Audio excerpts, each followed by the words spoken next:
An empty stadium after midnight should be quiet. But tonight, the silence breaks under buzzing floodlights and a locker room door that will not stay shut. A former football player with a violent edge, and a saw moves through tunnels, lockers, and the field like he still owns every yard line. Security tries to contain it, a coach tries to reason with it, and a terrified student realizes the worst truth. The stadium is not empty, and the voice on the loudspeakers is not there to entertain. Chapter 1. The stadium belongs to me. You ever stand outside a stadium at night and feel it pulling on you? Like the lights are off, but the place is still awake. That's because it remembers. It remembers every hit, every cheer, every time I took what I wanted right on that field. They told me I was done, told me I was washed up, told me to turn in my gear and disappear like a bad season. I tried to walk away. I really did. But a man like me doesn't walk away from a place that made him. So I came back when the gates were locked and the parking lot was empty. I came back when the wind could carry my footsteps without anyone calling my name. And I didn't come back empty-handed. I brought a saw, not because I need it to be brave. I don't. I brought it because the sound makes people honest. Because the moment someone hears it, all the lies fall out of their mouth. They stop pretending they're in control. I slipped into the concourse where the snack stands sleep behind metal shutters. I listened to the building's bones creak. I watched the long hallway that leads to the locker room, and I smiled inside my helmet. This place is a body, and I know exactly where the nerves are. Chapter 2. Locker Room Confession. The locker room smells like old sweat and cheap soap. The kind of smell that never leaves. The lights flicker like they're scared to stay on. I walked past the benches and the open lockers like I was late to practice. Like someone was waiting to hand me a jersey and tell me I'm still the star. But the room was wrong. Too quiet. Too clean in places it shouldn't be. Like somebody tried to erase me. That's when I saw the playbook. My plays. My formations. My notes. And someone had crossed them out like they didn't matter. Like I didn't matter. That kind of disrespect doesn't stay on paper. It spreads. Then I heard breathing near the doorway. A kid. Not a tough one. The kind that says sir and thinks rules will protect him. He froze when he saw me. The saw in my hand didn't have to do anything. It just had to exist. I told him something simple. This is not his locker room. It never was. And if he wanted to leave, he would have to earn it. He tried to talk. People always try to talk. They think words are a helmet. Words don't stop a hit. Chapter 3. Security thinks it can handle me.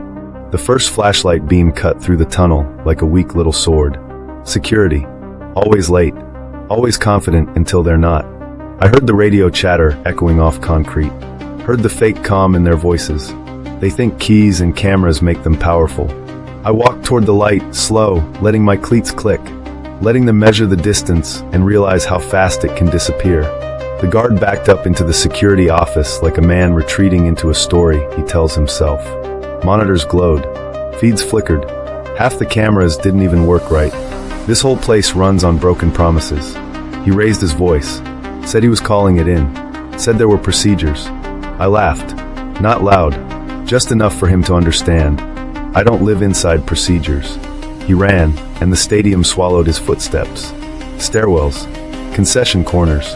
Locked doors. All the little escape routes people trust. I followed like a shadow with shoulder pads. Because in a stadium, there's only one real rule. The one who controls the space controls the game. Chapter 4. Under the Floodlights. When I stepped onto the field, the floodlights hit my helmet and turned it into a bright, ugly halo. The turf was wet. The air was cold. The stands were empty, but I could still hear them in my head. Crowds are funny. They love you until you cost them something. I walked to midfield, where the lines cross like a promise. I looked up at the scoreboard like it was a judge.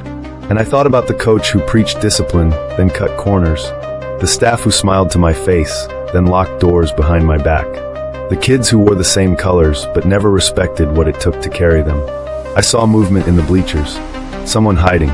Someone small. Someone praying that if they stay still, the night won't notice. The night notices everything. Down the sideline, the security guard tried to get brave again. Tried to shine that light like it could push me back. But light doesn't erase what's already here. Then the coach arrived. Older now. Harder around the eyes. He stood in the fog at the edge of the end zone like a man trying to stop a storm with his hands. He called my name like it still meant something to me. It didn't. Not the way he hoped. Chapter 5. The Coach, the Kid, the Truth. The coach tried to talk like we were still on the same side. Like all of this was a misunderstanding. Like I was just angry and needed to cool down. He wanted me to feel shame. But shame is for men who still believe they owe the world something.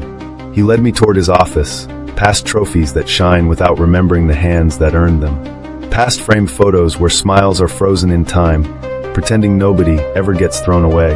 I saw one frame cracked. I saw glass on the floor. Like the building itself was telling me the truth. They broke the past and called it progress. Down the hall, I heard running. The guard and the kid moving together now. Fear makes teams fast. I let them go for a moment. Not because I'm kind, because I wanted them to understand the next part. I found the PA room, the microphone, the cables, the switches that let one voice fill every corner of the stadium. That's power, real power. I leaned in close to the mic and spoke like the whole place was my locker room. I told them to listen. I told them the game wasn't over. I told them I was done being a highlight reel, and I was ready to be the only story they remember. And for the first time, the stadium answered me with silence, so deep it felt like a threat. Chapter 6, the last play. Panic spreads faster than footsteps. The guard scrambled for the scoreboard controls. The kid hid where he could. The coach stood between them, and me like he could still take a hit meant for someone else. I stepped onto the sideline and looked at them like they were players who forgot the snap count.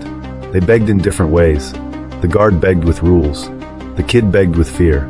The coach begged with pride. But I don't care how you beg. I care what you do when you realize nobody is coming to save you. The stadium lights surged, then dipped, then surged again.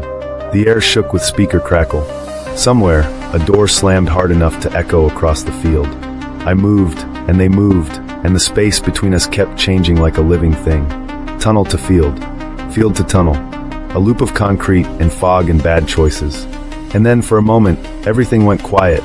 No running, no shouting, just the hum of electricity and the soft rasp of my own breath behind a visor.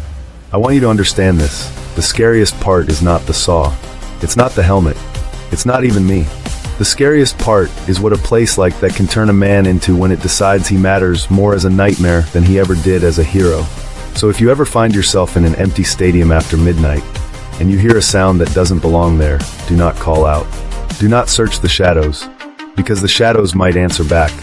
If you want more terrifying stories like this, subscribe to the channel, turn on notifications like this video, comment what you think the voice on the loudspeakers really wanted, and share this video with someone who never looks at an empty stadium the same way twice.